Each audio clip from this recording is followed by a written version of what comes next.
নমস্কার বন্ধুরা, শান্তাস কিচেনে আপনাদের সবাইকে জানাই অনেক অনেক স্বাগতম। আমার আজকের রেসিপি পুলি পিঠা। আমরা নানা রকম পুলি পিঠা তৈরি করে থাকি, দুধ পুলি, মুগ পুলি, ভাজা পুলি। আজ নতুন ভাবে পুলি পিঠা বানিয়ে আপনাদের সঙ্গে শেয়ার করছি। ছোলার ডালের পুলি পিঠা, তার সঙ্গে দুধের ক্ষীর। এই পুলি পিঠাটা বানানো অনেক সহজ, হয়ে যায় ঝটপট, খেতেও দারুণ লাগে। রেসিপিটা প্রথম থেকে শেষ পর্যন্ত দেখতে থাকুন, আপনারাও বানিয়ে নিতে পারবেন। চলুন ছোলার ডালের ভাপা পুলি বানিয়ে নিই। বন্ধুরা, ছোলার পুলির জন্য এখানে ছোলার ডাল নিয়েছি। এই ডালগুলি 5 থেকে 6 ঘন্টা আগে ভিজিয়ে রেখেছিলাম। যে নরম হয়ে গেছে, এখন মিক্সার গ্রাইন্ডারে দিয়ে বেটে নিব। একটা মিহি করে পাটবেন, আধা ভাঙা করে বেটে নিব। ছোলার ডালগুলি মিক্সার গ্রাইন্ডারে দিয়ে দিয়েছি। এখানে নিয়েছি 2 টুকরো আদা, 4টা লবঙ্গ ও 2টা এলাচি দিয়ে দিব।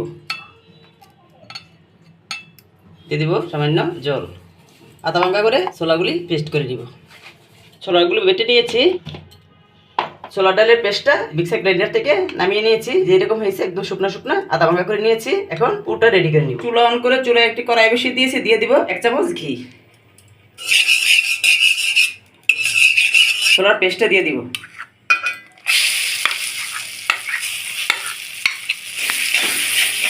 চুলাটা সতে করে দিয়ে নেড়ে নিব। দিয়ে দিব খেজুরের পাটালি গুড়।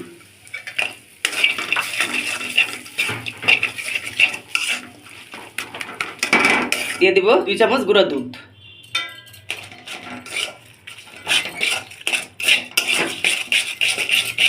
এখানে কিশমিশ টুকরো করে কেটে নিয়েছি, দিয়ে দিব।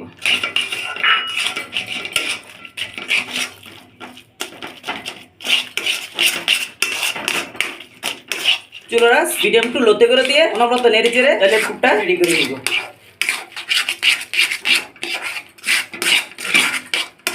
পুরটা নেড়ে চেড়ে রেডি করে নিয়েছে। এখন এটা কড়াই থেকে একদম ছেড়ে ছেড়ে চলে আসছে। এখন নামিয়ে নিব। নামিয়ে ঠান্ডা করে নেব। কি সুন্দর স্মেল বেরিয়েছে পুরটা থেকে। পুলি পিঠাটা তৈরি করার জন্য প্লেটে কড়াই বসিয়ে দিয়েছি। দিয়ে দিব 1 কাপ সুজি। সুজিটা হালকা একটু ভেজে নিব, কাঁচা ভাবটা চলে যায়। চুলা একদম লোতে করে দিয়ে সুজিটা ভেজে নিব।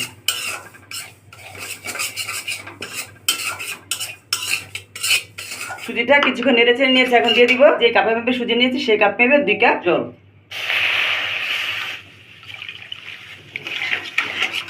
দিয়ে দিব 1/2 চামচ লবণ। এখন নেড়ে চেড়ে ডো তৈরি করে নিব।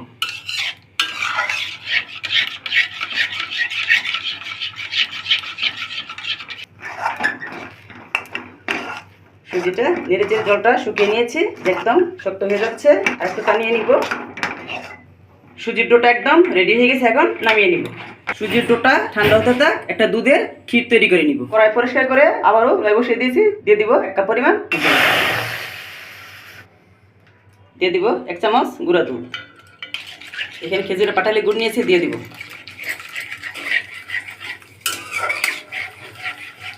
দুধের সাথে গুড়টা গলিয়ে নিব।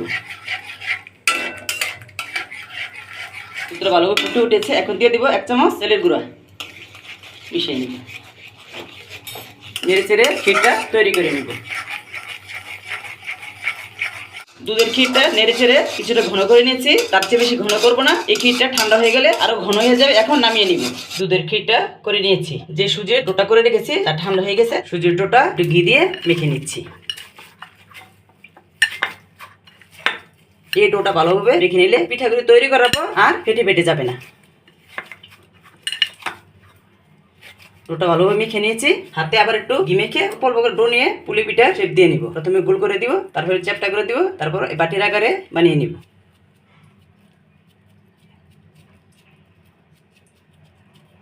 এই বাটির আকারে তৈরি করে নিয়েছি। যে ছোলার পুরটা করে রেখেছিলাম তা থেকে বাটির মধ্যে দিয়ে দিব। দিয়ে এভাবে হাত দিয়ে চেপে চেপে মুড়ে নিব।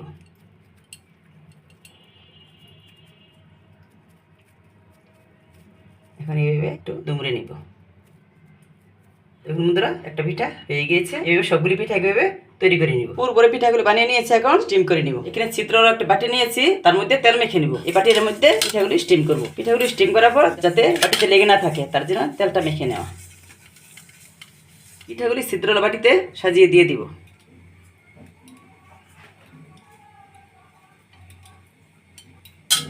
চুলা আগে থেকে পাত্রে জল বসিয়ে দিয়েছি। জল ফুটে গিয়েছে। ডিমের জন্য বাটিটা পাত্রের উপর বসিয়ে দিব। এখন একটু ঢাকনা দিয়ে ঢেকে দেব। এখানে একটি ছিদ্র আছে, ছিদ্রটা কাগজ দিয়ে বন্ধ করে দিয়েছি। এখন 10 মিনিট স্টিম করে নিব। 10 মিনিট পর ফিরে আসছি। পিঠাগুলি স্টিমে বসানোর 10 মিনিট হয়ে গিয়েছে। এখন ঢাকনাটা উঠিয়ে নিব।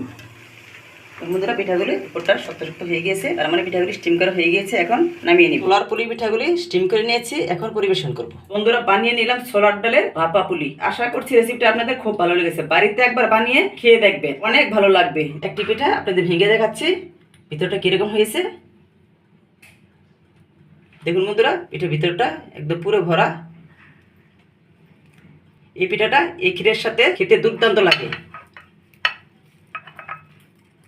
যদি রেসিপিটা ভালো লেগে থাকে তবে আমার চ্যানেলটি সাবস্ক্রাইব করে দিবেন, লাইক কমেন্ট শেয়ার করে দিবেন, বেল বাটন ক্লিক করে দিবেন। ফিরে আসছি নতুন করে রেসিপি নিয়ে। সেই পর্যন্ত সুস্থ থাকুন, ভালো থাকুন, ধন্যবাদ।